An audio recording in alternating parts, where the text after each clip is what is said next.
Welcome to Quilt Addicts Anonymous. I'm Stephanie Soebbing. So we're sitting around at a planning meeting and we realized that we have not featured any of the quilts in my new book, Quarter Patchwork Quilts, except for Dot Dash when the book first came out last October. So we need to remedy that and show you guys some of the great designs that are in here. So today we're going to be doing a replay of our pattern Cross and Dot. This was originally released as part of our Stashing with Stephanie subscription club program. Now you can only find the pattern in this book. You can get it from us and I'll send you a signed copy. It's also available on Amazon, but I'll be honest, while we love it when you purchase our book, wherever you can get it, we make a lot more money here at Quilt Addicts Anonymous and helps bring you the tutorials when you get it direct from us. Plus, I'll sign it for you, so that's always fun. So Cross and Dot, I designed to make use of those fabric collections that have a lot of neutral prints. This is one of them, where you can see when we're looking at it from above where it's all bundled that we have a good amount of dark and we have a decent amount of medium, but then we also have a whole lot of light.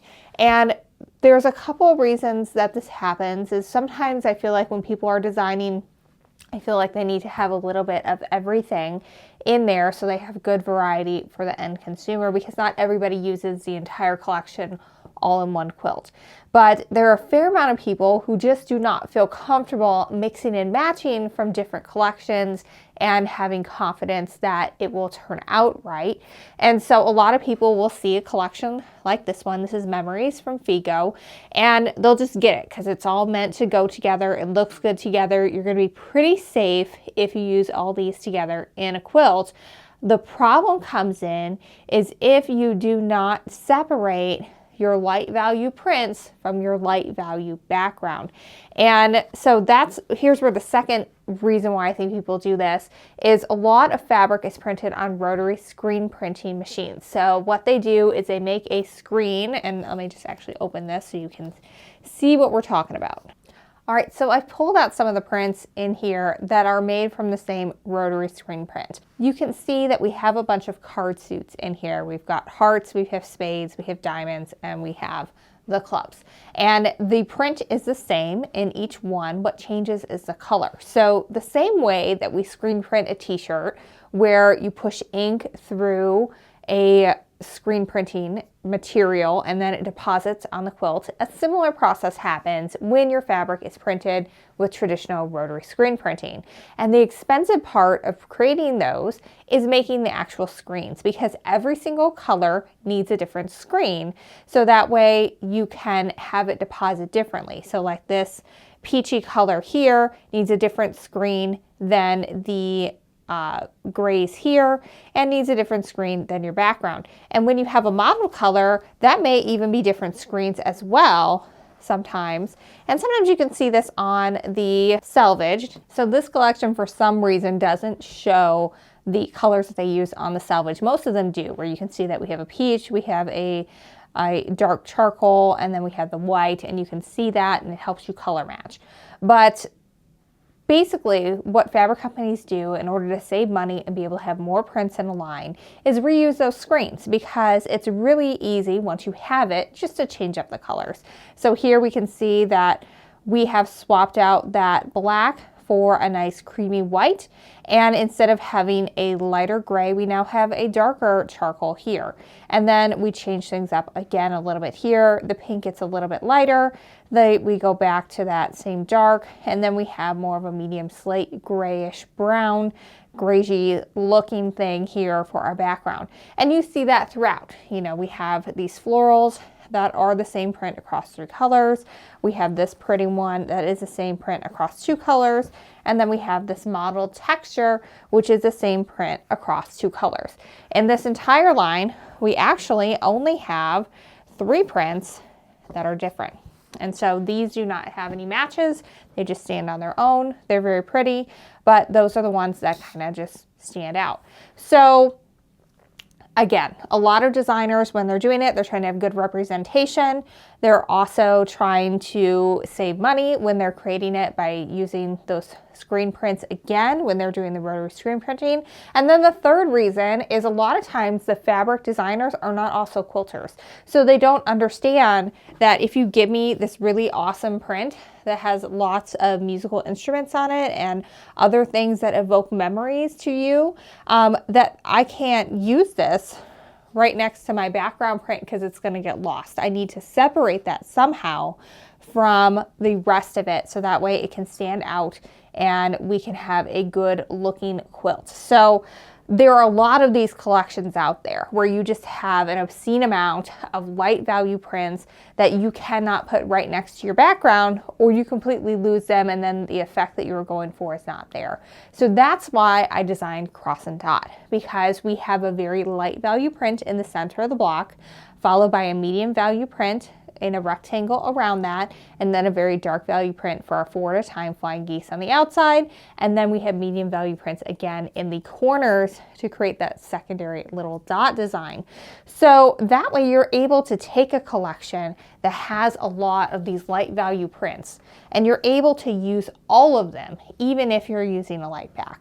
So this may be just a really great quilt pattern to go back to if you go look at your stash and you've got a lot of fat quarter bundles and you see one and like a third of it is lights. This is one where you can absolutely use it. You can make it look fabulous and you can use all the prints and they will all look great because we have that good separation of color value, and that's why it's going to work. But also, if you really like the memories version that we put together, you can grab that too. All right, so now that you have had your little lesson on how fabric is made and designed, let's take a look and let's watch Cross and Dot, the replay. And the original fabric for this is long gone. We may have a few remnants hanging around somewhere, but I doubt it.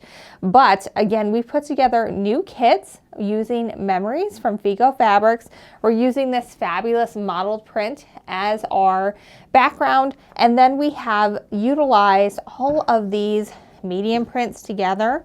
So that way those are going to look absolutely fantastic together. And then we have our light prints for our centers.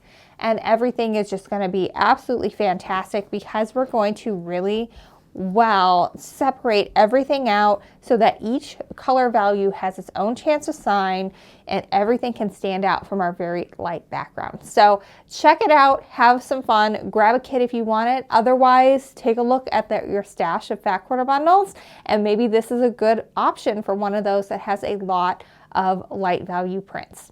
All right, so the book is again Fat Quarter Patchwork Quilts. There's 12 fat quarter patterns in here. It's $17.99 plus shipping, and we will send you a signed copy if you grab it from us. Otherwise, grab it from your local quilt shop. Amazon is okay, but again, if you really want to support us, you want to love what we do, grab a copy from us because we make a lot more money when you do that and get it from us, and we're able to then afford to bring you guys all these fun video tutorials and new kit options and colorways and all the good things. So let's watch the tutorial, and until next time, happy quilting. So we're just going to get straight into the 4 at a time flying geese. This is also called no waste flying geese. I really like it because I feel like they come out much more accurately than the stitch and flip method, and as the name implies, there's no waste, so you don't have any extra fabric bits left over that you feel bad tossing. So let's get in and show you how this works. Start with 1 large square and 4 small ones, and we're just going to use 2 to start with, so I'll go ahead and move those to the side. But the first thing we want to do is draw a line on the wrong side. I like to use friction gel pens for that. They come in a lot of colors and they do iron off. You can use a pencil as well because we're going to be drawing on the wrong side and no one's going to see it. You just want to use like a regular ink pen because that ink might bleed when you go to wash it for the first time. So what I'm doing is I'm just laying my ruler straight up and down from corner to corner. And then this is really important. A lot of people, when I see people do this for the first time, they have their pen straight up and down. That usually means that you end up with a line just to the side of the center, and then you might end up being just a tad bit off. And it really matters that you are right on for these because you're using every single inch of it when you are putting it together with the math. So what I'm going to do is I'm just going to lean it in so that the point of my pen is right up against the side of that ruler. And the other thing I'm making sure I'm doing is that I am drawing right into those corners.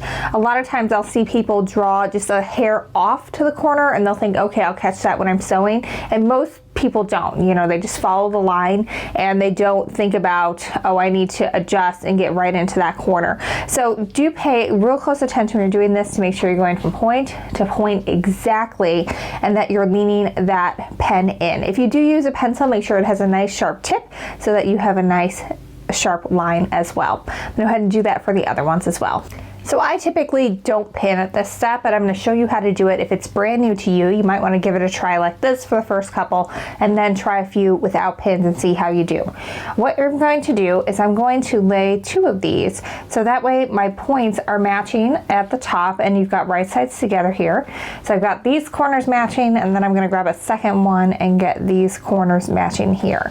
Now when I'm doing this on the sewing machine, what I do is I just have a stack of these and a stack of these and I just, you know, put them in place as I'm feeding it right underneath the sewing machine. But this is a good option, like I said, if you are a beginner. Now I don't want a pin going up and down this way because if I put my pin here, then this corner can shift all over the place, and especially this one down here, and then you no longer have accuracy and things aren't going to turn out the way they should.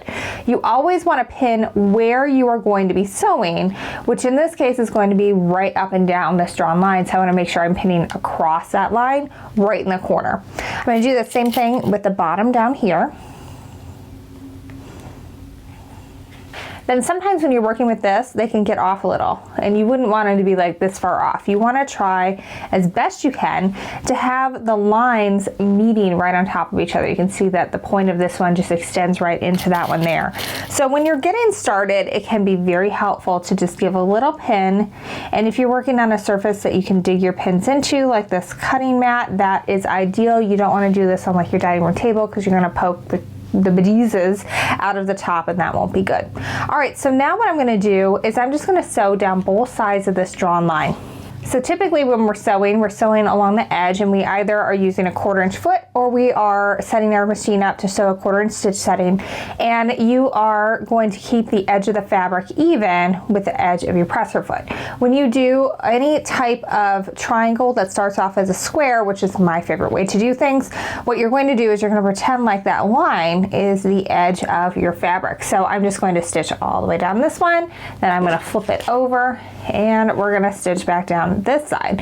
And I always sew a scant 1/4 inch seam as well. To do that, I just set my sewing machine up to sew a regular 1/4 inch stitch and then I move it 1 needle width to the right and I just get that little bit skinnier seam, which makes it a little easier to have everything turn out the right size. I'd always rather trim off a little bit than not have enough.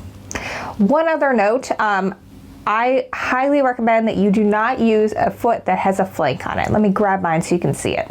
So some 1/4 inch feet have this little bit on the side. It's a guide, and the idea is that you're not able to push the fabric past that guide. This is challenging whenever you're trying to get really accurate piecing because this guide is going to hit your pins before you're ready to take them out, which makes it very challenging to get good piecing. It also is challenging when you're doing 4 at a time or any type of piece from this because this wants to sit on the side of the fabric.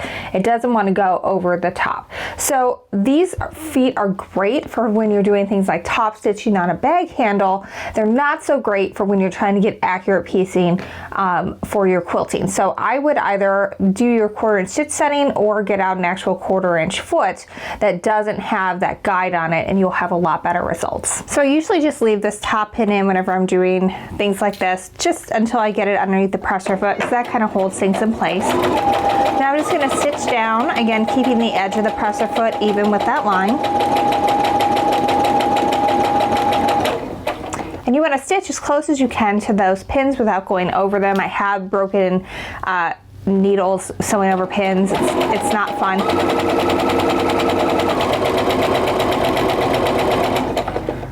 All right, go ahead and pull that out. So what you would do here is you would just keep on chain stitching this down, get all the one sides done. Then you can lift it up and you are just gonna pull a little thread out. You don't even have to clip anything. And I'm just gonna sew straight down the other side there.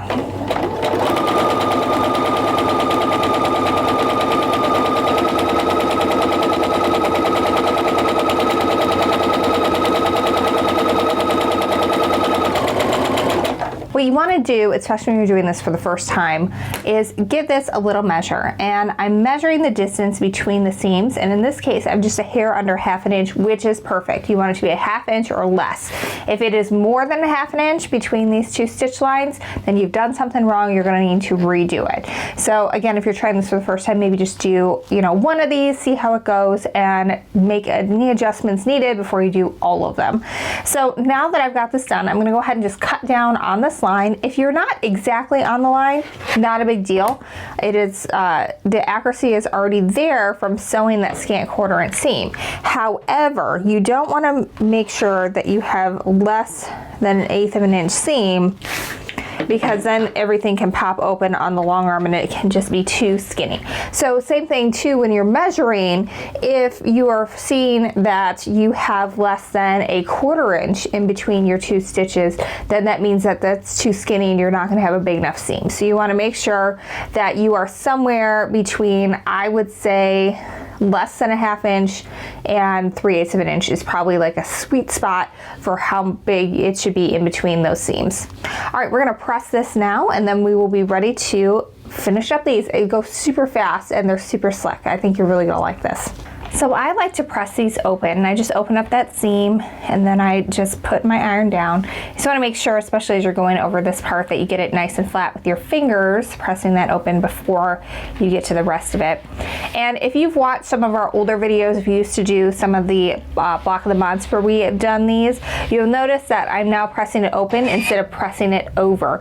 And the change happened as I did more long arming. You can have a lot more options because you don't have those big humps and bumps from the seams. Everything is super flat, but also these stay much truer to size when you press them open, and you don't have so much weirdness when you're going to trim them down at the end.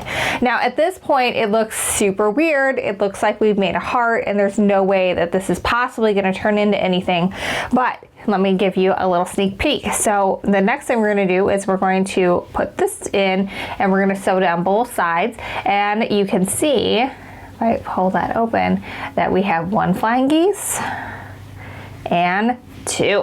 So it's really cool. It goes super slick. It's really neat. I'm going to go ahead and press my other one, and then we're going to finish these up. So if you wanted to, you could pin this as well. I almost never do. I just stack up these and then these separately. And what I do here is you're going to put it, again, right sides together and get your corners matched up, and then your line should be going right into the center of that heart. And one thing to note, if you've done everything correctly, your scant 1/4 inch seam should be coming out right at the sort of low point of these valleys that's created right there. So you should be stitching right down here and then right back up there. And I'm going to show you how to chain piece these as well, because it goes super fast when you do that. All right, so I'm doing a little stitching. It started off right at that valley, so that's looking good. I'm gonna go ahead and stitch all the way down. I like to hold on to the tip of that, but then when it gets too close where I can't hold on to this anymore, I just shift my finger to the side. That helps me maintain that 1/4 inch stitch all the way down. I do that whenever I'm doing anything that is on a point like that. Now here is the really cool part. So I can get this next one lined up, and what I do is I've sewn completely off of that first one. I'm just going to lift up my presser foot and slide the next one in, and I give maybe, I don't know, a 1/4 inch or so in between, and that will allow me to have a nice little break in the thread. Like there'll be a little bit of a chain in the thread, and it'll make it really easy to snip it apart, but then I also won't have all of those wasted thread, and it just is super easy to go through. All right, so if I were doing this for the whole quilt, I would just keep going and going, but we are just doing 2 for the video today, well, a set of 4. And so what I'm doing is flipping that around again. I'm going to stitch down the other side. And then when I get towards the end here, I always slow down to make sure that I'm super accurate all the way to the edge, because otherwise you can get little smiley or frowny faces, which again can mess with the accuracy. And then I get everything lined up and move to the next one.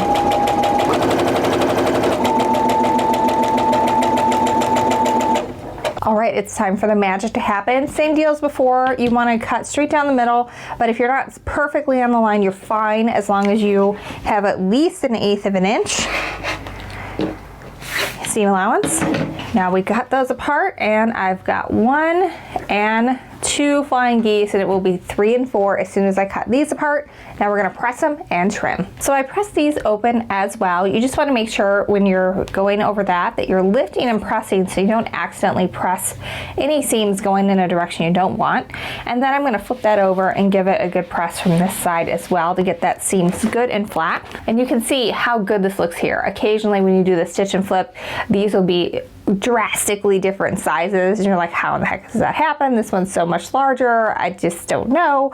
But it's a combination of pressing flat so that we're not taking up some extra space, as when you fold that over, depending on the thickness of your fabric, you can really lose quite a bit. And also just being accurate and taking our time with it. And also when you're stitching, you're always going to be sewing on the bias there, but because it was still attached to the other half of the fabric, it just stays a little bit more stable whenever you sew triangle units from squares first. So this is why it is my preferred method. I'm gonna go ahead and press my others. I'm gonna show you how to trim this down.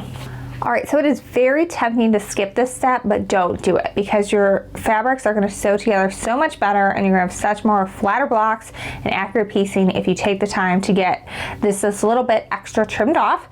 We're gonna go through and show you how to do that here. So I'm using my little 6.5 inch square ruler here, and I'm measuring a couple of places. I always like to start with it pointing up.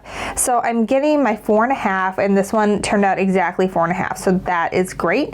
And it is coming all the way up to the top. I'm just a little shy here, which is okay if you're off just a little bit. It's less than 1/8 of an inch, so that is no big deal. And I'm gonna go ahead and give it a trim. And that gets off those dog ears and a little bit of extra there. Now I'm gonna give it a 180-degree flip. And this time I use that 45-degree line on my ruler to make sure that I'm headed straight into that point. So I'm gonna get everything lined up. I'm measuring exactly at 4.5 and exactly at 2.5 here. And then I've got that 45-degree line going straight out into the corner so that my points will end up where they're supposed to be. And we really have not trimmed off much at all here, but you can see when I put it next to the other one how much neater and nicer that looks, and it really is going to sew together a lot better as well. We just want to make sure that we've got our points going straight to the corners and that we are doing a good job with that.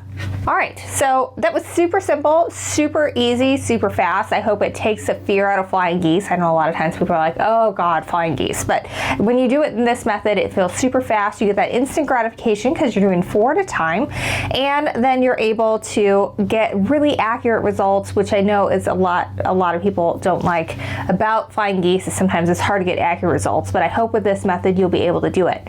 Now, if you're still having trouble and you have double check that you're pressing correctly, you're pressing your seams open, you have cut everything correctly to start with, you have sewn your accurate scant 1/4 inch seams when you're doing this, and it still isn't turning out to size, then you got to check where you got your fabric from. I taught a class to this once at my local guild, and you know, there are some people who had quilt shop quality fabric and some people who had bought theirs at a chain, and chain store fabric just does not behave like quilt shop quality fabric.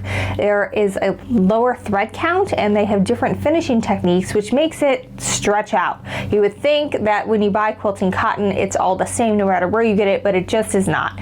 They go with lower quality so that they can have higher profits, and you get poor results when you're trying to do detail work like this.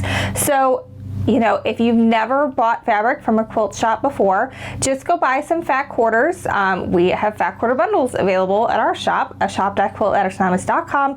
Give it a try with that versus your chain store fabric, and I guarantee you will notice the difference right away just from the way it feels and the way that it holds its shape when you're doing detail work like this.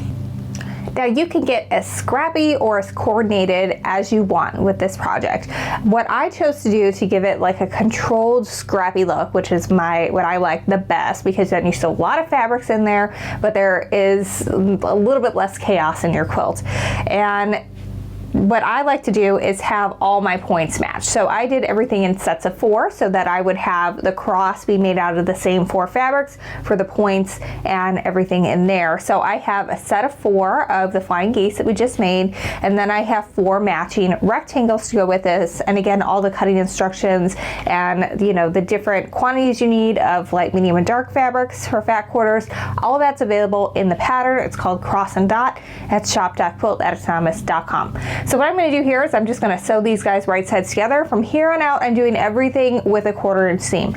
So I only use a scant 1/4 inch seam when I'm sewing any type of triangle unit from a square, again, so I've got a little bit extra wiggle room and I can trim a little extra off the sides rather than have it be too small. I like to sew with my flying geese side up because that way I don't accidentally flip any of those seams going the wrong way when it flips over my sewing machine plate. Sometimes things can get going the wrong direction. So I don't really pin these. Everything should be the same size because we've trimmed all of our flying geese and recut accurately for the bottom piece. So I just get started, I sew a few in, and then what I do is I just lift up this bottom piece and I will get those corners lined up right on top of each other and go ahead and give that a stitch.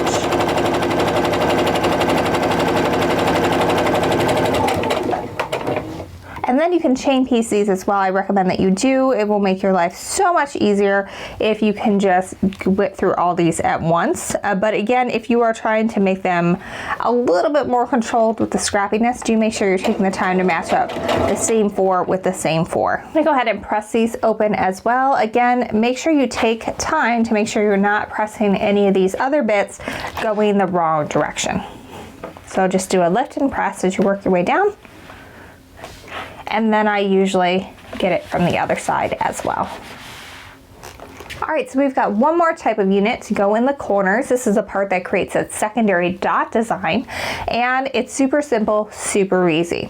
All right, so we're gonna take our little square. You need one big square and one little square. Again, all the measurements are included in the pattern Cross and Dot at shop.quiltaddicsononymous.com.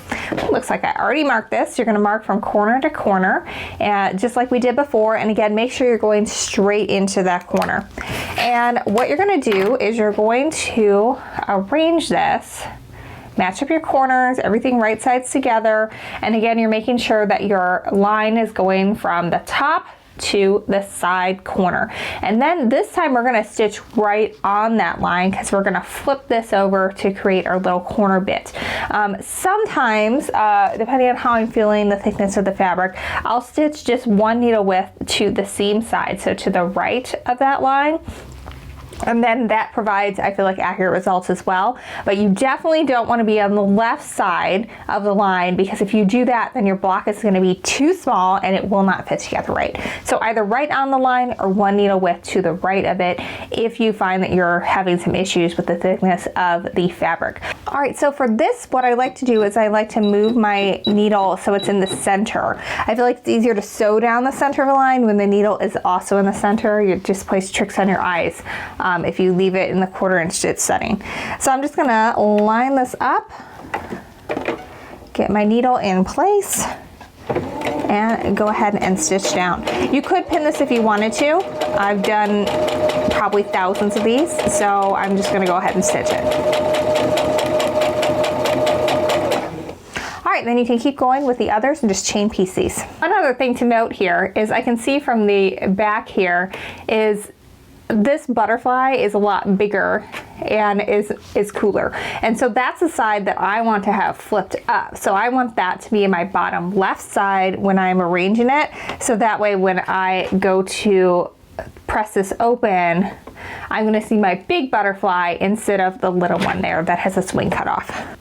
All right, we've got to do a little bit of trimming here. We got to get this corner off. What you're going to do is you're going to take your ruler and you're going to line your 1/4 inch mark right up on top of that stitch line that you did. That way you're going to be essentially creating your 1/4 inch seam when you trim off your corner. And you can save these. A lot of people save this and then they call it bonus projects. So you could make a coordinating throw pillow with everything that you trimmed off. Just have some fun with it. All right, so just like everything else, we're gonna go ahead and press this open. And I just slide the iron straight down like that. And then I like to give it a good press from the other side as well. So all the Stash with Stephanie quilts are designed to be able to complete in about a month or so. I typically do mine in about a week as I am working to get things ready, because we have, you know, lots of other things that happen over Quilt Addicts Anonymous, and it's just a little nuts with the pandemic and having our two small children around all the time. So what I did here is I designed it specifically so that we have no seams to match when we're putting our 9-patch together. We're gonna have to match it when we put our rows together, but as far as joining our bits to the side, there's nothing that fancy that you have to do. We are gonna match some seams when we sew our rows together, and I'll show you how to do that. But as far as sewing this together, no different than a basic 9-patch. But I do have one tip for you, and that is when you are sewing, normally I like to take and I flip it over like this, and then I'll stitch down the side. But for this one, what I'm gonna do is I'm actually going to stitch with this side up. And let me give it a close-up to show you the reason why. So you can see here that we get this little triangle where all the seams come together. And I wanna be stitching just to the right of where that triangle is, and that will make sure that I don't lose that point that I worked so hard to get when we were trimming everything together. I am back to that 1/4" seam, and occasionally too you will have pressed something weird or whatever, and you will find that these pieces are just a hair shorter than the one underneath. So again, you can just line your corners up and just keep it kind of taut. And I like to also put my finger in that center part to keep that nice and straight. You could pin too. I'm going to slow down as I come to that corner, so I'm sewing just to the right of it and stitch down. Now for this middle one, nothing to worry about. It's just 2 straight seams. So we're just gonna line up those corners. I usually just hold it up in front of me like this and then feed it through the sewing machine.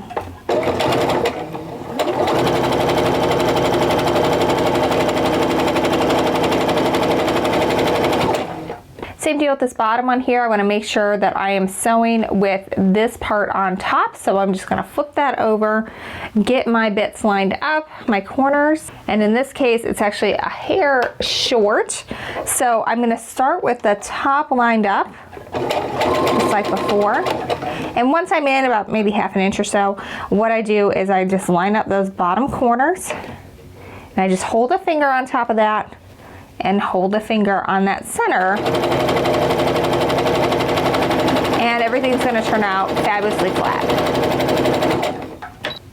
I like to wait to press my rows until I have them all together. I feel like it's more efficient that way, but I do lay everything back out to make sure I've done everything correctly. My points are all going in the correct area, because it's a lot easier to fix now than when you have your entire row together. All right, so I'm just gonna go ahead and repeat going down the other side. I press these seams open as well. It really helps make for nice flat joins. You just want to be careful as you're dealing with other seams that are going, that you don't accidentally press those going in a direction you don't want. So a lot of lifting and pressing as you work. And then what I like to do is flip it over like that and just go over that center seam. I mean, you can see these points are going right out to the edge, and it's because we took the time to trim press. We use that 4 at a time, which is a much more accurate way of doing flying geese. And then also we were paying attention when we were stitching, so that we were just to the side of where that came together. I'm going to show you on this one. Here you can see the stitch line, that it is going just to the right side of where those points come together. And then when you open it up, you get fabulous results like this. Now, you are supposed to have your point of your top tip be about 1/4 inch away from the edge. That's by design, because that's going to get stitched up when we're stitching our blocks together. So don't panic if you see that. That's the way it's supposed to look. All right, I'm going to press the rest of these, and we're going to pin our rows together, and then I'm going to show you how to join your block. So typically when I sew these together, I would flip my top row to my middle first, and then I would do the same here. But again, this time I want to make sure that that middle row is on top, because we want to make sure that we are sewing just to the side of where those points come together, so that way we get fabulous points and fabulous results. So what I'm going to do actually is flip my middle row to my bottom row and do things a little bit differently. We're going to pin these seams here, and then we're just going to stitch just like we did with the others along here. You can pin your ends. I typically don't, because you're not going a long way. I just want to make sure that my seams are nice and on top of each other. So when you press your seams open like this and you're pinning, you kind of just want to look at it from the top like that. And you want to get things right on top of each other. And it's easier to do when you have fabrics like this where they're different colors. You got pink on one side and white on the other, as it's pretty easy to tell where that split is. Now I always pin in the right side of the seam allowance, and I pin right where that seam is, and because this is where I'm going to be stitching, so that's where I want it to be. If I were to pin in the left side of the seam allowance, then I would have to pull that pin too early. The other thing I see people do is they'll get everything nice and lined up, and they'll pin going this way, and then the seam is nice and lined up down here, but it can get all shifty up here, and then you don't have good points anymore. So you really always want to make sure you're pinning right where you're going to be sewing. Even if I pin from there, but I didn't put my pin in until like a ½ inch down, then this still can move a ton. So you want to make sure you're being really careful with that. And then when I'm sewing, what I'll do is I'll stitch down, I'll stitch just to the seam side of that bit, of that triangle, and then I'll stop with my needle down in this half of the seam allowance, because that acts like a pin, and then I'm safe to pull this pin and still get a great join. I'm just lining up the top 2 corners because I chose not to pin them. I'm just gonna get them in line right before I put them under the presser foot. Get started and then kind of see where I'm at there. I like to put my finger right on that middle point of the seam. Slow down as I come to that, and so just to the right of that triangle, that tiny little one in the seam. I will speed up again. Now I'm stopping with my needle down in that first half of the seam allowance as close to this needle as I can get to the pin. Now I'm going to pull that pin, as everything should be held together. Nothing fancy to look for in this middle section, so we can just go. Slow down again and stop as I come to that seam allowance and stop with my needle down, then pull the pin. And I see a lot of people will stitch using the start stop button instead of their presser foot, their foot pedal. And that is not your friend when it comes to accurate piecing, because you need to be able to slow down as you come to critical points, like I did a lot on this one. So I would not recommend doing that if you're trying to become more accurate with your sewing. You can press this now, you can press this at the end. What I'm just going to do is I'm going to go ahead and flip it again so that that middle row is up. I'll flip it over. We're going to pin and sew just like we did before. All right, I'm going to press the seam open. I'm going to start by opening that seam with my fingers. And then this is a lot of lifting and pressing of that iron. You don't just want to slide it down, because you will press some seams going in the direction you don't want.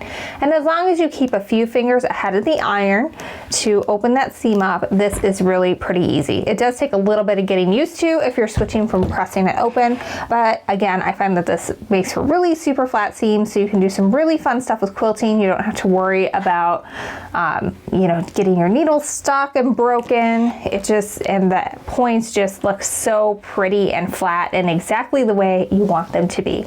Now I get asked all the time, do I use steam in my iron? I don't, for 2 reasons. One, I don't want it to like spit and sputter, because I've had too many irons where that happens eventually. And 2, I also feel like it distorts the fabric a little bit. So what I use instead is this mist sprayer. You can get them on Amazon or beauty supply stores. It turns any liquid into an aerosol mist, just like that. And I just refilled it, so it is really going right now. And so what I do is I will just mist those seams, and then that helps it lay even flatter. As I go over it, you can already see the difference between the bottom. It looks super flat and square versus the top that I haven't done yet. And I usually do this as like the final step with the last press of the block, and then also as I'm sewing rows together for the quilt top. So I'm going to show you how to join this to the other part, so that way you have nice accurate points when you're joining that, and then you've got it. You got everything you need to do to make this quilt. All right, so I've got my rest of my row already all sewn together and ready to go, and we're going to add this block to it. I'm going to go ahead and flip that right sides together and then turn it so it's a little easier for you guys to see on the camera. Whenever I'm pinning 2 triangles together, I like to use 2 pins to do it. I'll show you how here.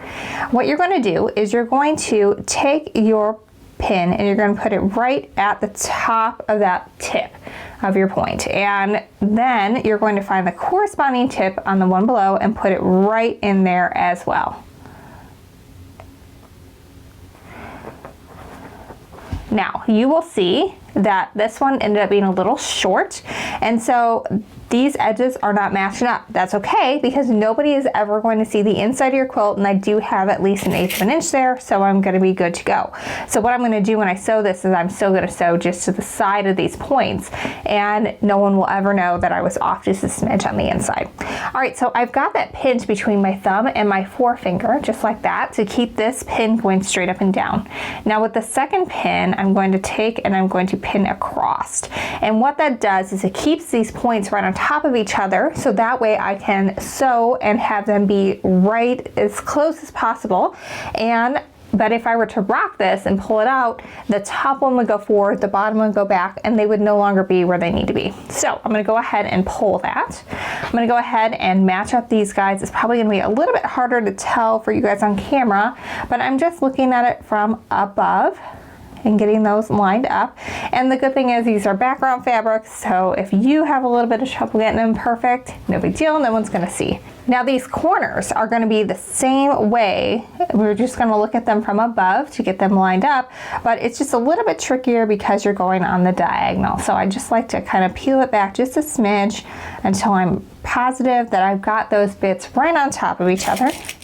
And then I'm going to pin into that seam allowance, this time on an angle, to keep that together. And you'll notice I'm always pinning on the left side of the seam allowance. That's because we sew from this direction. So I'll stop again with my needle down in the first half of the seam allowance and then pull the pin and keep going.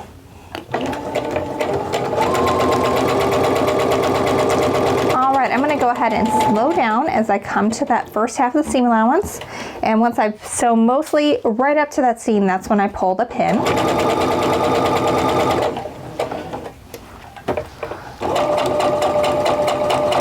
Do the same thing here. Now this one, I'm keeping it in line with the edge, but what I want to do is if I need to make a small adjustment, and you don't want it to be like a jerky adjustment, you want it to be a nice smooth adjustment so that my needle is going to come right to the side where that point is, that's what I'm going to do. So nice and slow, sewing right up to that pin and then removing it.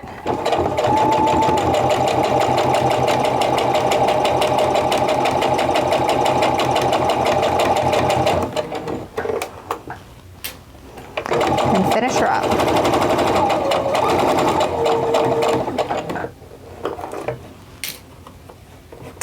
And when I get to the bottom there, I just line up those corners, hold them in place with my finger. And then when it gets to the edge and I can't hold on to that anymore, I move my finger to the side, and that helps keep everything in line. Now you saw my hand back here a little bit. That wasn't pulling on the fabric, that was just kind of guiding it to help it stay straight. I feel like that works well for me. But yeah, definitely don't tug your fabric through. You don't want to do that. That will stretch it all to heck. All right, let's take a peek and see how we did. Oh yeah, that's looking pretty good. As soon as I press that, it's gonna look pretty fabulous. And so we'll see how that goes. But yeah, these are looking good down here, coming together well as up here too. So I'm gonna give this a press, and then you are ready to go. I just wanna say too, so if I were to press this over like that, see how it looks like I've cut off the tip of that? It is going to look totally different when it's pressed open. It will look much more flatter, just like this one there.